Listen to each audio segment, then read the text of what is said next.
Oh, hi there, my name's Beth, and this is the story of how I renovated my 1904 Dutch sailing barge. This week we're going to try and get the mast up.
Right, so we're going to try and set up the system to lift the mast. All of this because I want to get the Christmas lights up. So yeah, I've got some of these shackles, and these are the things I'm going to connect the lifting gear to the. Well, I'm going to attach the cable from the shear legs to the top of the mast, and also down here attach the 2 points. So yeah.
So you might be able to start to see the lifting system coming into place.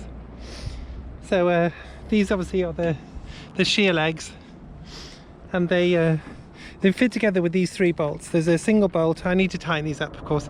There's a single bolt through there. There's 2 bolts here with a collar, and that is where the line's going to be attached. You can see that one is going to be attached to that one there. So I thought I needed 3 shackles, but then I was given 4, but I realised I need 5.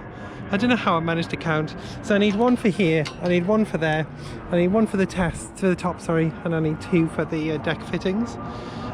So the next bit, I've got some cable, some wire rope, and I've got the thimbles. I'll show you those in a minute, and I've got clamps. So I'm going to make the end good for that one, and then I'll maybe bring it out on deck and try and get the right sizing for it, and then I'll tie off the other end as well. So I might do that tomorrow anyway.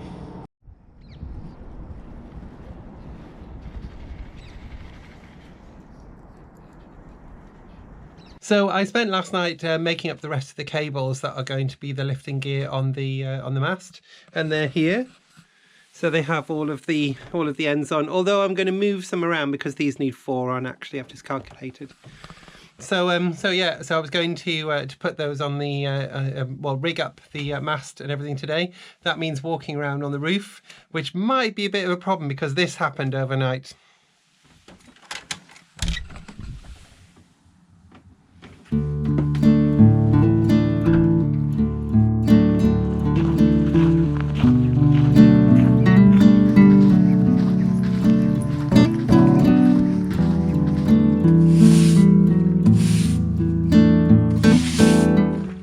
The best thing that we can do with the pontoons in winter is just keep them clear of snow, because if it melts and then refreezes and melts and refreezes, it becomes really slippery. We can't put any salt down because it attacks the metal components in the pontoons, so we've just got to try and keep them as clear as we can and be careful.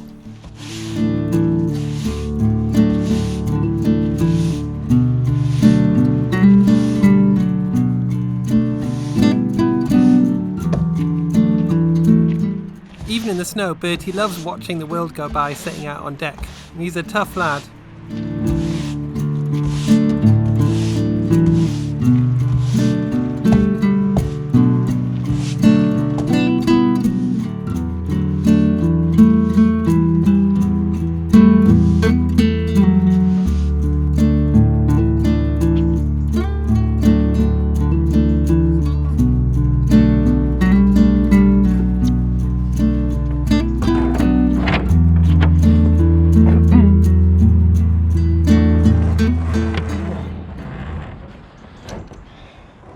So I've made up these end pieces. So there is the cable goes around this thimble, and then it's got some clamps on here. So yeah, they're quite good.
So just to make sure the cable was the right length, I thought I'd stand the legs up, and this is the kind of start position of how the winch would winch the mast up.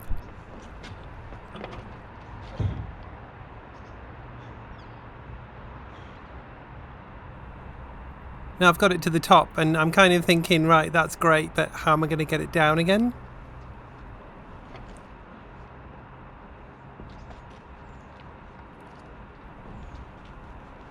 And this is the point where it started getting really heavy. So I just inched along and just dropped it slowly but surely. Sorry about the belly hanging out there.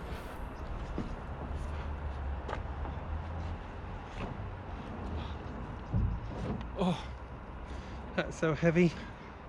It's so heavy. So this is the these are the clamps that's on the cable here. So you can get a system where you can get a ferrule squeezed onto the end, and you make up the cables. Now I tried to order the cables like that, but I couldn't find a company that would do them for me. They either, I think it's maybe that they just don't do such small things comparatively. They're making lifting gear for cranes, but I couldn't even get them to make me one of those. So I don't know what that was about, but anyway, I made it myself because I got these clamps, and I've calculated how much lifting strength the 10mm galvanized steel cable is, and I've calculated that 4 of those gives me 85% of the overall lifting strength, and it's well in excess of what I expect is about a ton for the mast here. So yeah, so it should be okay. That's pretty good. I've kind of have overspec'd it rather than underspec'd it. And the block itself is rated to 1.5 tons, so that'll be okay as well. Right, okay, well it's freezing outside, so I'm going to go back down below. That's about as much as we can do today. So I spend a bit of time making up those cables in the evenings, just watching TV and making up the cables. So I'm sorry I didn't really film much of it, but actually I've not been feeling very well in the last couple of days. I went away with work to Salford or to Manchester, and I'm not sure. I didn't bring anything back, although I was kind of in contact with lots of people and stuff. But I don't think I brought anything back. I just think I was just exhausted, and I ended up having a sort of cluster headache, like a migraine, and sort of nausea and stuff. And so I'm really sorry that there wasn't a video last week. I really didn't have that much, and I was kind of hoping that I was going to wing something and just rush through everything that I was going to get done on that week on the Thursday, and then edit it and get it straight out. But it just didn't work because I was poorly. So I'm sorry about that. But yeah. Anyways, we've got plenty to do. So I guess these things are kind of going in kind of sort of bumps and furrows and whatever the opposite of a furrow is. I don't know. They get kind of ups and downs anyway, and so at the moment I've just got lots of stuff in my head, and I'm kind of conscious that I haven't really got on with any jobs recently. I've just been kind of talking about stuff that I'm going to do. But anyway, so the cable's a really good thing. So I've had those kind of 3 jobs. I think I mentioned the floor, which we're just kind of holding off for a little bit. I've got the mast lifting kind of thing, and then I've got the electrics. So the mast lifting has actually taken a lot of effort because I've had to do a lot of thinking, a lot of sourcing of parts, and lots of calculations to make sure that what I'm building is not unsafe. Because previously the mast used to have a counterweight, which means that it kind of balances, so that's much safer. But now it doesn't have a counterweight, so everything is on that lifting gear. So that's why it's got to be working spot on. So I'm confident about it. I do feel confident about it. I've worked it out, and it's well overspec'd. Things do go wrong, but we'll try and make them as safe as possible. So anyway, yeah, I'm hopefully going to do that. We'll lift the mast soon when I say do that. But yeah, so I hope to also to do that the weekend, to get that done in time for the Christmas do. But that didn't happen. I actually didn't have a huge amount of time, but the day I was going to do it, it was snowing, and it was really icy. It was icy on the roof, and it was just too dangerous. So actually that was prior to the snow, but it was a hard frost on the top of the boat, and I didn't really want people walking around. I would feel really bad if someone got injured and fell off the boat. So we're just, discretion is the better part of valor. I'd love to get the mast up. I'd love to get the Christmas lights up, but it's not the end of the world if I don't do that. I need to do it safer more than anything. So anyway, yeah. So we got the mast thing. Hopefully this Thursday I'll be able to lift it. Hopefully I'll be able to bring that to you this week as well. But if not, we'll look at that next week. But it's getting towards Christmas soon as well. So we'll I'll try and get that done this week, hopefully. But the other thing as well, of course, I'm working on the electrics. So there's one thing I have done. this is my electric hookup cable. And this is the plug that plugs into the bollard on the pontoon, and that is the one that brings 240 volts to the boat, and it is 16 amps. So it's a small type of plug, a small type of socket.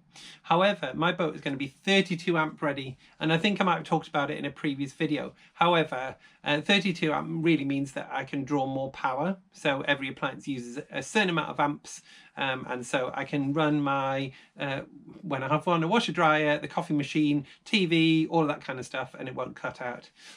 So we have 16 amp here, but I'm going to set up my system to support 32 amps, obviously double that, in case there's any changes here, or if I go to another place that has 32 amps. So the 16 amps socket or plug, sorry, looks like that. 32 amp socket looks like that, and that's on the end of this one. So what I've done is I've cut this socket off the end, or this plug off the end, and I've wired it into this socket to make a little jumper cable. So this is only ever going to be plugged into 16 amps. It's rated to 16 amps. So that means I can plug that in, but then there's 32 amps coming up this side. Now that's safe because all of the rest of the system is sort of 32 amps, and this is only ever going to fit into 16 amp supply. So sometimes my 32 amp cable will be carrying 16 amp, in fact most of the time, but that's fine, that's half of it, so that's absolutely fine. But if I take this jumper cable off and have my my 32 amp socket, I can plug that into a 32 amp supply if I ever find one. So I've made this little jumper cable up. So the next thing I need to do is I need to make the cable which fits into the new socket which is in the cockpit. That's going to plug in there, and then the other side of that cable is going to have a plug that fits into this one. So I'll plug it into the boat, plug it into here, plug this into the shore power, and that'll be great. So that'll bring the shore power to the socket which is in the cockpit. Then I'm going to wire that into the multiplus, into the Victron multiplus. That's the inverter and all that kind of stuff. And then that's my supply coming in from shore power. Well, actually, I tell a lie that I'm going to wire it through an isolation transformer first, and then also it's going to have a breaker, and then into the multiplus. So yes, I made that one up. I'm going to have to make up the other cable, so I'm going to do that probably maybe this evening. It's maybe an evening job, but I have got a new tool to help with this. So usually to cut the insulation, the blue insulation off that cable, I would use a Stanley knife, and you've got to bend the cable and cut it a little bit and try and cut it and then cut it off, and you've got to do all of that without damaging the insulation on the strands inside. So I bought one of these, which is a cable insulation ripper, and you simply just drop the cable in there. I'm not going to put my finger in because it's got a blade, but you drop the cable in there, you close that, and then you just turn that around the cable, and then you just pull it off, and the little blade cuts a line around, and then when you pull it off, it cuts the remainder off, so you can remove that end piece. So this, I thought there must be a tool that does a better job than just using a Stanley knife, which I've used for years, and it took about 5 minutes on the internet to realize there is a tool. It's that, and it's much better. So we're going to use that to do the new cables. So yeah, maybe that's an evening job, as I say, but otherwise, yeah, we're going to try and get the lifting gear done. So yeah, it's progress of sorts. So on a freezing cold night, I've put these lights up, just the temporary ones, because I haven't got the mast up yet, and I'm going to do that tomorrow. So I just need to do a few more pieces and get the lifting gear ready, and then we can lift the mast tomorrow and get the big lights up. But I put these up temporarily because tonight is our Christmas do, if you like. So we've got a little fire going, and we're going to have some mulled wine and some chestnuts and things like that.